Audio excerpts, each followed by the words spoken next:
The lion will continue to have the perfect written story of the jungle until the hunter appears. Bushmeat don't catch hunter. Not be to talk. Oh. Do you have points? Do you have valid points? Do you have substantiated arguments? Can you, without any form of bias and sentiment, be able to reel out valid arguments that can stand the test of time? That's what we are going to see now. And I'm happy that Nigerians who are smart, intelligent, balanced, and with integrity are coming to talk, because what has been the reportage emanating from this country has been a few persons, FFKs, Keyamo, and a few of these guys, Dino Melais and all these guys, that have soiled their hands with so much, and then even have very baseless, unbalanced, biased argument that they are churning out every time because they have got platforms or they're in parties that seems to be regarded as restructures. Thank God for Chimamanda that has come to correct this nonsense. And I want to take your time to listen to this video. And I've said it.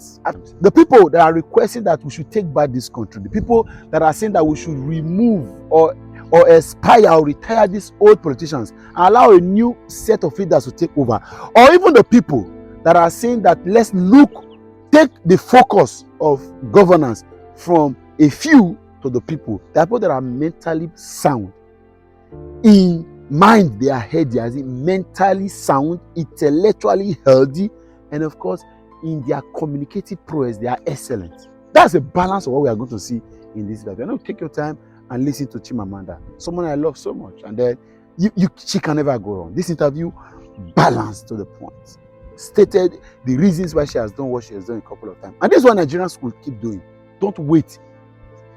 There's an African proverb that says, it's only a madman that will go to bed when his roof is on fire. The roof of this nation is on fire. Only an idiot will keep quiet at this time. We must speak, because whether it favors you or not, we are sowing seed that ultimately will put us in a more difficult, precarious situation in the nearest future. Thank you, Chimamanda. And as you watch this video, share this video. Hit the like button, share this video, let it go round. Nigerians are speaking to defending the cause of Nigeria. And it's joy that we are seeing it now. I thought it would never happen, but I'm proud. Thank you, Chimamanda. Thank you, everyone. You called the 2023 presidential election a slap to the face of the Nigerian people and insults to the collective intelligence of Nigerians. Tell us why you see it that way. Well, I see that when I wrote that letter, because I think it's important to preserve the truth. Right? I think that when something like this happens in a country, it's really important to tell the story of what happened. One of my favorite poems has this line. It's by Robert Lowell, and it says, "And yet, why not say what happened?" So I wanted to say what happened. And what happened is that this was an election that was really unforgivably flawed. And there's evidence for that. And I felt it was important to say that. But also I wanted to call out the US for what I consider a kind of two-facedness when it comes to Africa. So, the US has a long history of complicity in sort of non-democratic elections on this continent. So recently in Congo, 2 or 3 years ago, they endorsed an election that was an absolute sham. But then the same US will turn around and criticize Congo for not being democratic. And so my point was to say, be what you say you are, right? You cannot criticize African countries for being undemocratic while at the same time endorsing something that is quite self-evidently undemocratic. Well, that's a good point. But just delving deeper into your letter, you were quite categorical in saying that the electoral process was imperiled not by technical shortcomings, but by deliberate manipulation. Is there enough evidence in your assessment to support that claim? Yes, and I think maybe the most glaring is that we Nigerians all saw these mutilated election sheets, right? We all saw them. We saw polling unit agents talking about how what they had from the polling unit was not what was then announced formally, officially, or uploaded formally, officially. And I think for me, that's a really striking reason and an example of how this election was not about technical glitches. And can we also realize that Nigeria is full of very bright young people in tech? There's no reason for that excuse of technical glitch. And the other question then is, if it was a technical glitch, why was it possible for most people to upload the results of the other federal elections, but not the presidential? And I think most of all is that there's just been this resounding, unfortunate silence from INEC and from the chair of INEC. I think Nigerians deserve the respect of an institution that's supposed to shepherd their democracy. So nobody's come out to explain to Nigerians how that happened. You know, there's a statement about technical glitches. It's unconvincing. And knowing how much hope and trust that Nigerians invested in this election, knowing that Nigeria is a low-trust society, means, I think, that if people really are sincere and there's really nothing to hide, then you make an extra effort to go out and explain to Nigerians what happened. Yes, that certainly makes a lot of sense to a lot of people. But in reacting to your letter, and some of the things that you said in it, the APC have suggested that you were not in Nigeria during the election and you did not vote, and therefore should not make categorical statements about an election you did not witness. What's your reaction to that?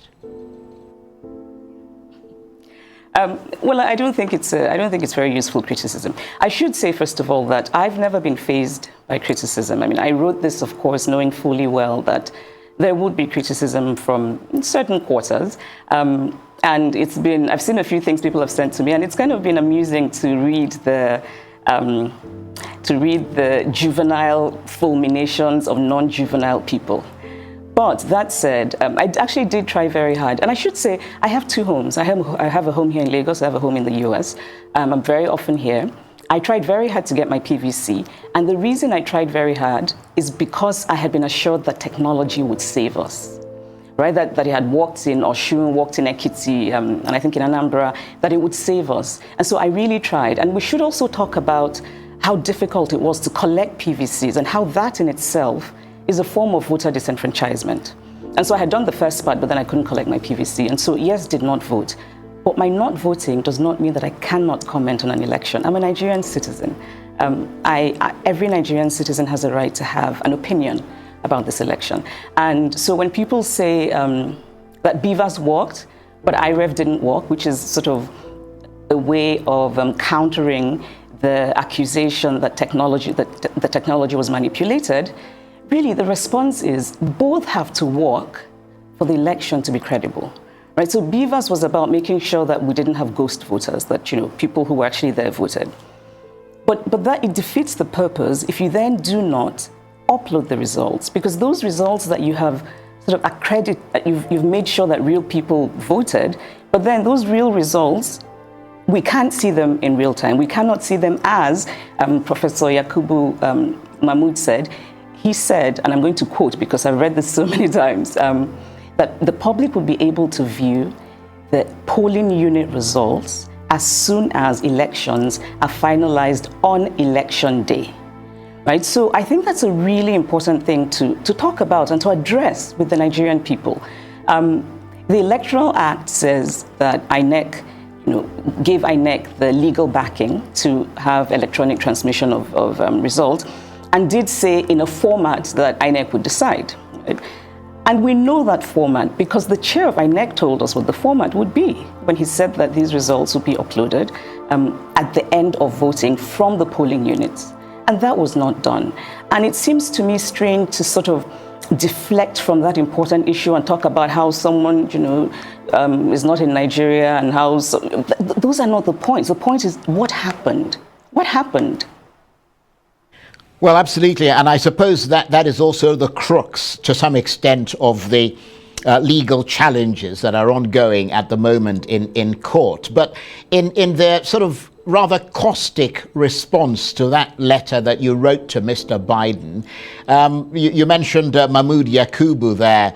The Tinubu team have suggested that you may face a lawsuit over an allegation contained in your letter that Mr. Tinubu may have compromised the chairman of INEC, Mahmood Yakubu, although you also point out that there is no evidence of the astronomical US dollar amount he is rumored to have received from the president-elect. Are you worried about the possibility of a lawsuit? No, and I'm not worried at all. Again, I think that these are things that try to deflect from what is really important and what is at stake. It would be very useful if people could point out what is untrue in the letter.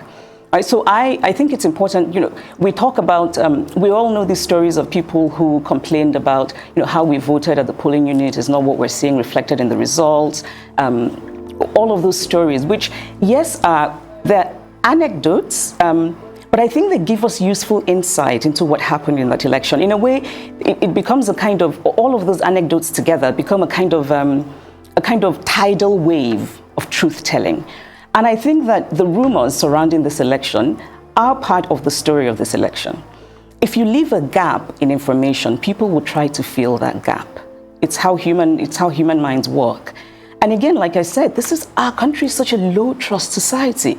And we're so desperate to believe in something. And then we believe in this election, it doesn't work out well. And nobody gives us a convincing reason. So of course, people are going to rumor about, people being compromised.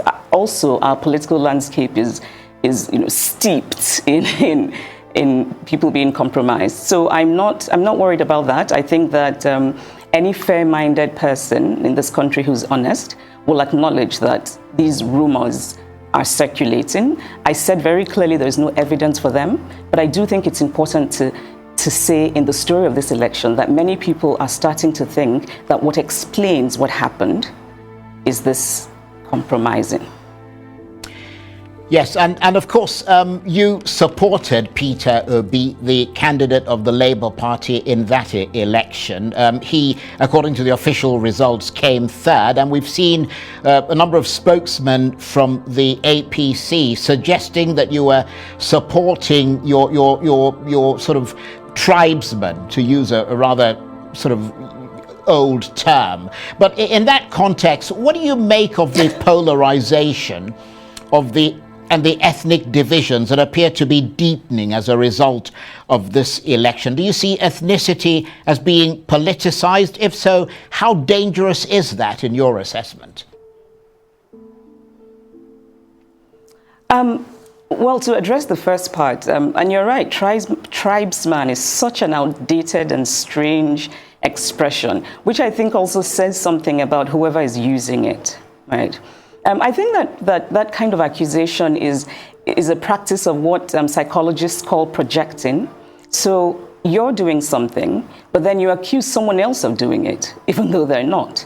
I did not support Peter Obi because he's Igbo, as I am. I'm a person who does not take positions lightly. And so while I very much admire Peter Obi, respect him, there are many other Igbo men who I admire and respect, and I would never vote for them for president because I just don't think they would make good presidents. And so my support for Peter Obi is actually rooted in real things. It's rooted in my faith in his ability. And actually, I got to know him, I got to know Peter Obi years ago when he came to pay homage to my parents, because he had heard that my father was the first professor of statistics in Nigeria and that my mother had retired as the first female registrar of the University of Nigeria. And so this man just sort of arrived and said he wanted to pay homage. And I was very impressed by that because it showed me how much he values education. And then he becomes governor of Anambra State, and he takes Anambra State to #1 in education. And I remember being very impressed by the story of how he had given his personal phone number to all of the senior prefects in secondary schools in Anambra, which I think also showed me that he's interested in what ordinary people think, right? You don't just want to hear from the administrators, you want to hear from the students about what's really happening. And his focus on insecurity, he really tackled kidnapping in Anambra. And I also remember that he really sort of clashed with the Anambra elite when he was tackling insecurity and kidnapping. And that showed me that he's quite decisive. He even has a bit of a stubborn streak. You know, he's very focused on things. And so that's really why I support him. So this idea of sort of ethnicity is just really, again, I think it's a way of deflecting. Let's focus on what really matters. It's unfortunate that, you know, and can I just say that I think that it's only one part of the political spectrum that is politicizing ethnicity. And I think it's very unfortunate. You know, I don't think most people in Nigeria really care about ethnicity as much as they care about having a country that works. You know, we want good leadership. We want the hospitals and the schools and the roads to be good. And and that affects everyone. Igbo, Yoruba, Ijo, it affects everyone. Yes, again, people would agree with that assessment from you. But I wonder if I might change direction slightly and get your thoughts on the Nobel laureate Wole Soyinka's assertion on Arise News about reactions to the election results by the Labour Party's vice presidential candidate, Yusuf Datti Baba Ahmed. Comments which Professor Soyinka described as fascistic. I mean, do you see that as part of the demonization of Mr. Obi and his running mate, as some have suggested, or do you agree that Datti Baba Ahmed went, or rather overstepped the bounds, and Professor Soyinka was in that regard justified to call him to order? I mean, I know you hold, or at least you have held, Mr. Soyinka in high esteem. I still do. I have a lot of love for Professor Soyinka. I admire him. I respect him as a thinker, as a writer. I think everyone should read The Man Died. And Ake, his memoir, is beautiful. Right? But at the same time, I disagree very strongly with him about this particular issue. And actually, because I respect Professor Soyinka so much, I went back and watched the interview. I had watched it when it aired initially, but I went back and watched it because I thought, am I missing something? And I think fascist is a really strong word. You know, fascist actually often makes me think of Mussolini's Italy. But I think we use it now, you know, sort of to address this kind of authoritarianism that's often populist and right-wing, you know, like in Hungary, and even the former American president. And when you look at those situations, you can see why they have been termed fascist. And I did not see any reason that Mr. Datti Baba Ahmed's interview would have been termed fascist. You know, I think he was making a very strongly felt point about the elections. What he was saying, which again I thought seemed fairly reasonable, is that if our democracy is rooted in our constitution, and you then swear in a person who's been elected unconstitutionally, then you are in fact ending democracy. I think it's quite a reasonable position. Of course, we can argue about what that bit in the Constitution means, right? And I'm actually grateful for this whole election period because it's made me read things I probably never would have, such as the Nigerian Constitution, and also made me have quite a few suggestions for editing. But anyway, I think now we're talking about what does "and" mean, right? So Mr. Datti Baba Ahmed is saying that it's, you know, 2/3 and the FCT, and that's separate. And it's a reasonable argument. You know, "and" is a conjunction. We use it in that context often to mean plural, right? So we say Aisha and Yemi are coming. And we don't say Aisha and Yemi is coming. That's because they're two separate things, two separate entities.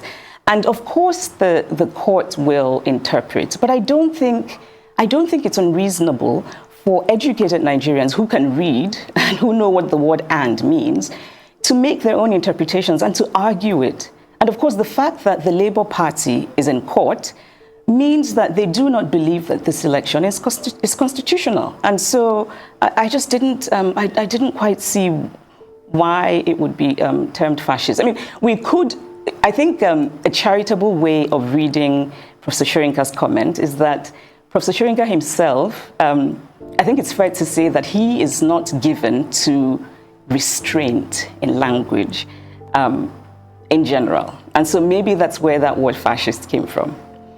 However, I have suggestions for what we could use fascist for. We could use fascist for INEC, because as it is right now, many Nigerians feel deeply cheated by INEC, deeply disenfranchised by INEC. And there's an authoritarianism, which obviously is the basis of fascism, at the center of manipulating an election. Because what you're doing is you're gagging people, you're forcibly taking away their voice.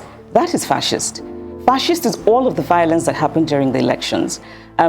Fascist is the way that some people remain silent about that violence. Fascist is, fascist is a government that hasn't come out to address the very tangible and palpable discontent in this country. I think that, and when I say that we can use fascist for INEC, what I mean is the fact that, so many of us, including myself, are convinced that this was not in any way technological glitch. I think that Professor Yakubu had an opportunity for heroism, and I think he wasted it spectacularly. Because he could very easily have become the hero of not just Nigerians, but Africa, because so many Africans are watching. They were so inspired by what happened before this election and the obedient movement.